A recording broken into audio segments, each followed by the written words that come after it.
Waxaa sabtidii la sii daayay gabadhii Talyaaniga ahayd ee Silvia Romano oo howlaha samafalka ka shaqaynaysay taas oo muddo 18 bilood ah afduub loogu haystay Soomaaliya.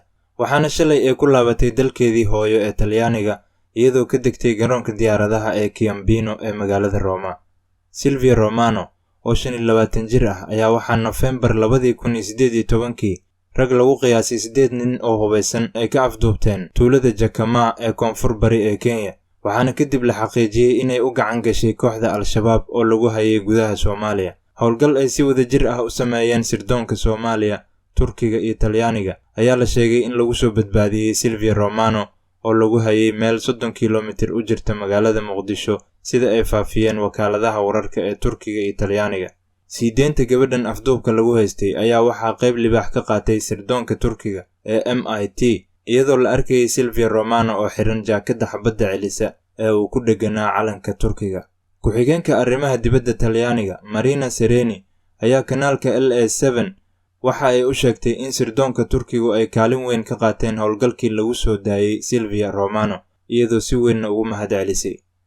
Soo noqoshadeedii waxa ay aad u farxad gelisay Talyaaniga waxaana garoonka diyaaradaha ku soo dhaweeyay ra'iisul wasaaraha Talyaaniga Giuseppe Conte, wasiirka arrimaha dibadda Luigi Di Maio iyo rag ka tirsanaa booliska iyo sirdoonka Talyaaniga. Waxaa kaloo goobjoog ahaa qoyska Silvia oo ay ugu horeysay hooyadeed.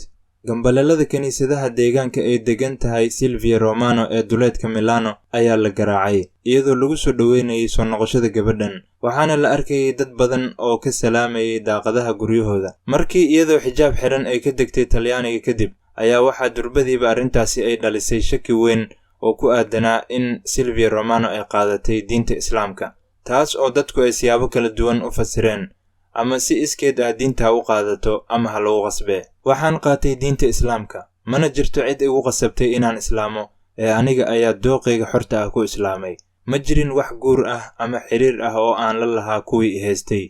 Waxaana naga dhexeeyay isxushmeen, ayay tiri Silvia Romano. Iyadoo hadalka sii wadata Silvia waxa ay tiri, waxaa la i weydiiyey inaan akhristo Quraanka Kariimka ah, kadib waan ku qancay anigaana doortay inaan qaato diinta Islaamka. Bilihii la i haystay waxaan bartay xoogaa luqadda Carabiga ah oo ay bareen kuwii i haystay. Waxaana mar walba la isiin jiray kitaabka Quraanka Kariimka ah oo aan akhrisan jiray. Silvia waxa ay sheegtay in kooxihii haystay ay u xaqiijiyeen inaan la dili doonin, iyadoo mar walba loo bedelayay deegaano cusub oo ay qaarkood ku jireen xaafado ay dad degan yihiin.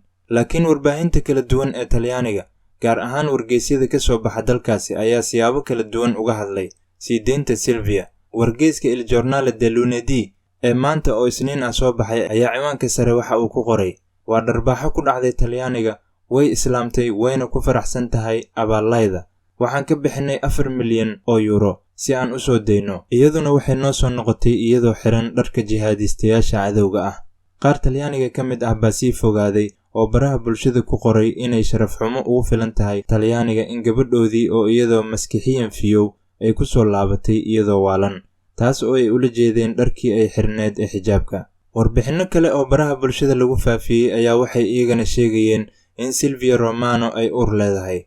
Markii la geeyay safaaradda Talyaaniga ee Muqdisho oo ay la kulantay mas'uuliyiintii Talyaaniga iyo sirdoonka dalkeeda, ayaa waxaa la sheegayaa in Silvia Romano ay diiday inay iska siibto xijaabka oo ay xirato dhar kale oo caadi ah. Waxaana iyadoo xiran xijaabka iyo dirac Soomaaliga ay ka degtay magaalada Roma. Wargeyska kale ee Il Messaggero ayaa isna soo xigtay ra'iisul wasaare ku-xigeenka Talyaaniga ahna wasiirka arrimaha gudaha Matteo Salvini oo sheegay inay bixiyeen 4 milyan oo euro. Waxaana Salvini uu yidhi sida wargeysku qorayo, nulla accade gratis, ma jirto wax bilaash ah ama lacag la'aan lagu helo. Wasiirka arrimaha gudaha Talyaaniga oo la hadlayay Rai 3 ayaa sidoo kale sii raaciyay, way iska caddahay inaysan jirin wax bilaash ama lacag la'aan lagu helo, laakiin lama joogo waqtigii aan isweydiin lahayn imise lacag ah ayaa la bixiyey iyo maxaa loo bixiyey. Jaraa'idka kale ee Libero ayaa isna waxa uu far waaweyn ku qoray, qof islaam ah ayaan soo xureynay.